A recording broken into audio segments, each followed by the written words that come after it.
Good morning. It's Wednesday, the 21st of April 2020. My name is Alexander Pohl. I'm in Björkvattnet in the north of Sweden, and I'm making this video just in case someone thinks that what I have to say is important and dangerous, and so if anything were to happen to me, I'd like there to be a record of what I've been working on and my motivations, as well as a very worrying trend that I'm seeing. Yeah, so everyone seems to start with their credentials on these types of videos. Alexander Pohl, I'm in my almost mid-40s. I've spent 20 years working in London, in the city, for various large and reputable organizations.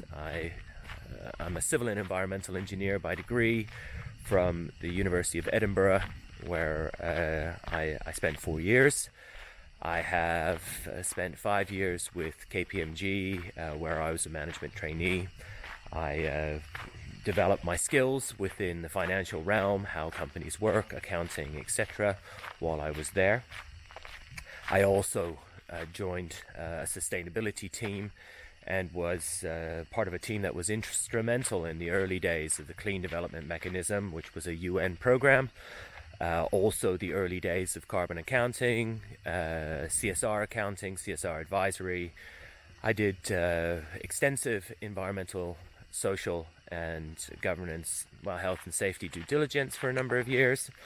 I then moved to HSBC and spent the better part of 3 or 4 years looking at environmental risk, climate risk. I worked with the insurance markets, selling risk transfer products for mergers, large mergers and acquisitions, and other sort of financial transactions, as well as operational risk insurance.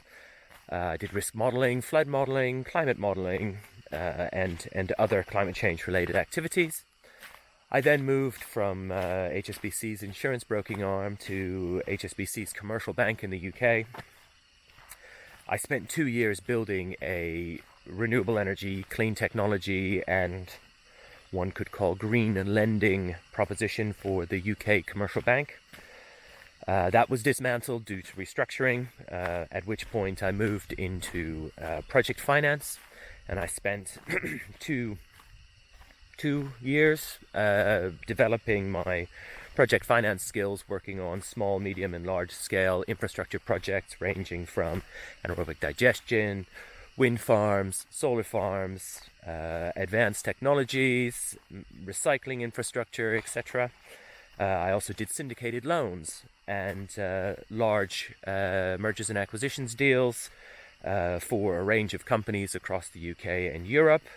I then moved from, I guess you'd say, club loans, syndicated loans, large loans, across to trade finance, and I spent 3 years first building a infrastructure proposition, which included airports, bridges, large wind farms, power assets, etc. And I also spent time developing various propositions, looking at how to manage capital. I looked at various IT and bank systems. So I hope that demonstrates that overall, I am a credible individual. I then decided, after taking a sabbatical due to some challenging experiences at work, which made me question my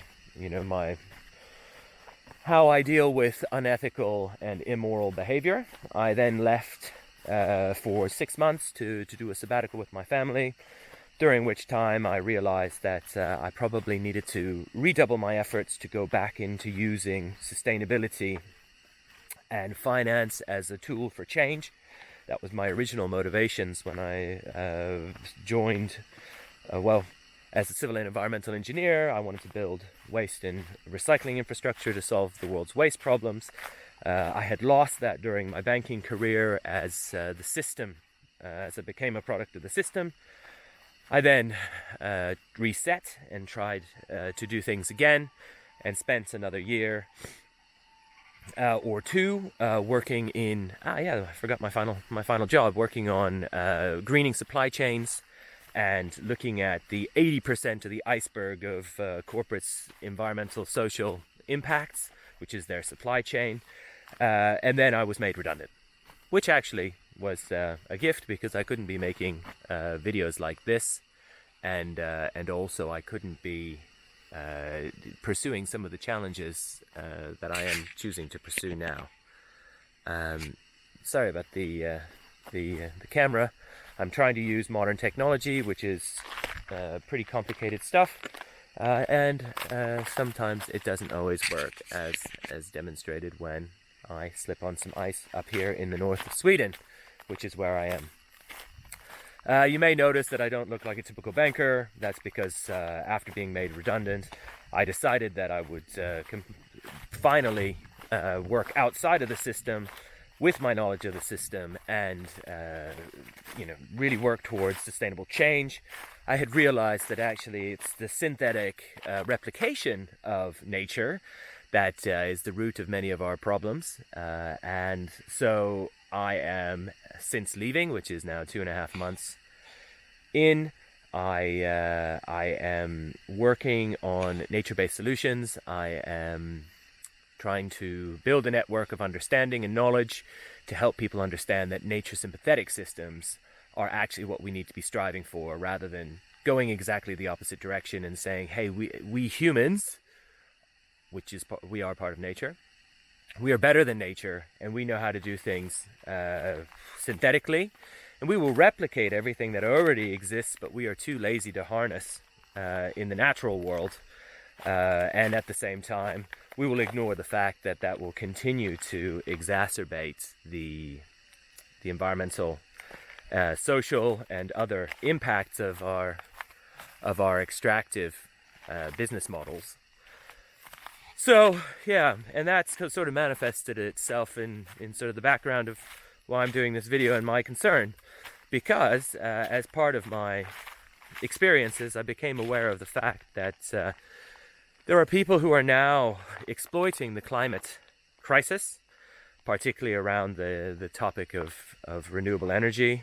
They are using this crisis as a vehicle to forward their financially motivated and extractive sort of aims and objectives, and that led me to challenge a wind farm, which still I find difficult to say. I'm not an NIMBY.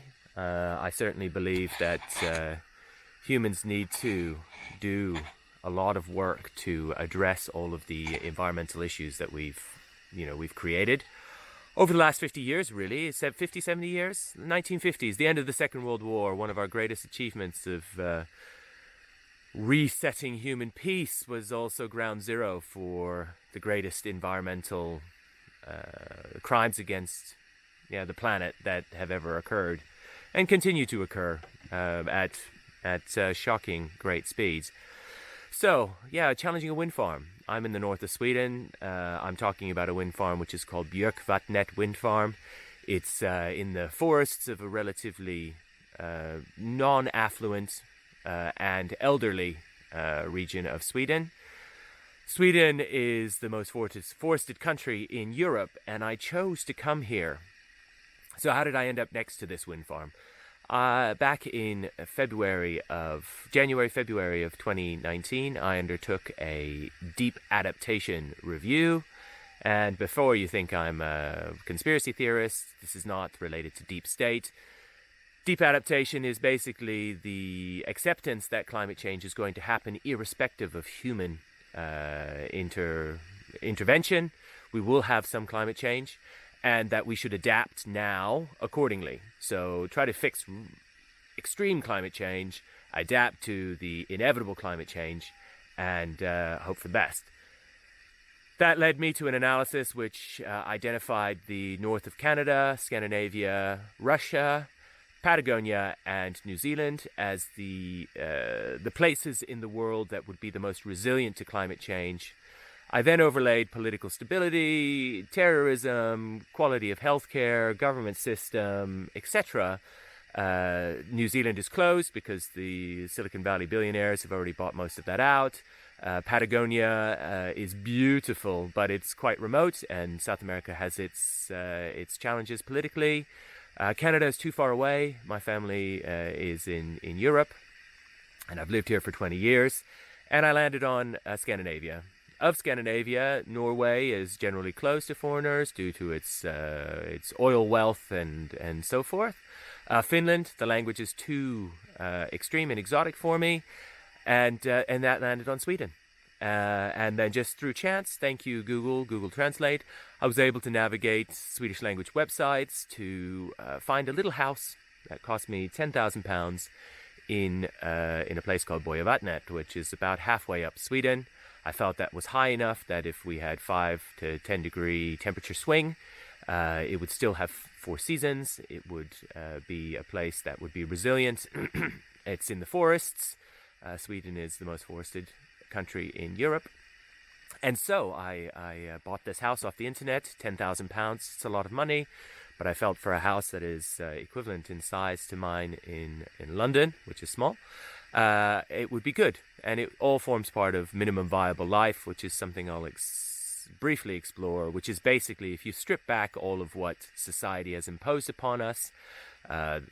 Most people are living a subscription-based lifestyle rather than a real lifestyle. If you strip everything back and identify what do you need to be happy, minimum viable life is that reference point. And what makes you happy is time with family, exposure to nature. They are many simple things, hobbies, etc. But what they are not is consumption-based. Buying stuff to be happy is not part of the minimum viable life, is not core to the concept. Of course we need to buy things, of course we need things to live and survive, but it's about the minimum, and it's really a focus more on free things and contribution rather than consumption. So my 10,000 house forms a solid part of my minimum viable life concept. We bought this house, everything worked out, the house exists, we could legally buy it, it didn't fall down. And we spent a few months here. We spent Easter, then we came back and the boys spent the summer. I have 2 sons. I'm also doing this video for their sakes. They're amazing. We realized living in the city was killing them, and that actually nature and unstructured and beautiful would be such a gift to them, particularly if we do end up, sadly, in a dystopian, artificial, digital, industrial future. To have had the memories of a beautiful, natural childhood, we thought was something we would give them. To come here, you only need maybe 20 or 30,000 pounds a year. It's a small village, 70 people, live here probably even less regularly. In the summer, there are more people because it's in the north, in nature, and a bit of, I guess you'd say, holiday and tourist destination. We plan to come here to build a nature-based and sort of human health-based business, looking at taking people into the cold. I do the Wim Hof method. I'm training. Catherine is a nutritional therapist and tries to help people with the foundations of what they eat to make them healthier. There's fresh air, there's nature, exercise. There are lovely local people. There are lots of animals. It's good for meditation, mental health. There are some natural industry opportunities, agroforestry, pharma forestry, textile from the forests, all done in a sustainable way rather than so I'm just going to turn this around for a second, and maybe you can see the examples of clear felling, which continues to be the sustainable forestry methods used here in Sweden. The forestry companies all claim to be very sustainable, but it's cheap to clear fell forests, and it's monoculture, and the cortada pine, which they imported from North America in the 70s, has proven to be a disaster as it grows too fast, and it's really only suitable for toilet paper. So we're learning that there is a dark side to even the natural north of Sweden. And the forestry companies are They're not really being stewards of the forests. Forests are not being valued as anything more than industrial assets, and we want to help change that. And I hope that my message, that if it does get out, is shared with others. I'm plugging into a network of like-minded people. I'm not alone. I'm really pleased that there are many people who care, and I'm going to do everything I can to help them. So that's how I ended up in Björkvattnet. We spent a good 9 months here. There were no indications of any type of, any types of concern. A Google search, Björkvattnet wind farm, doesn't really kick up anything, etc., etc., etc. Then, perchance, I find from some conversations with locals that a meeting had been held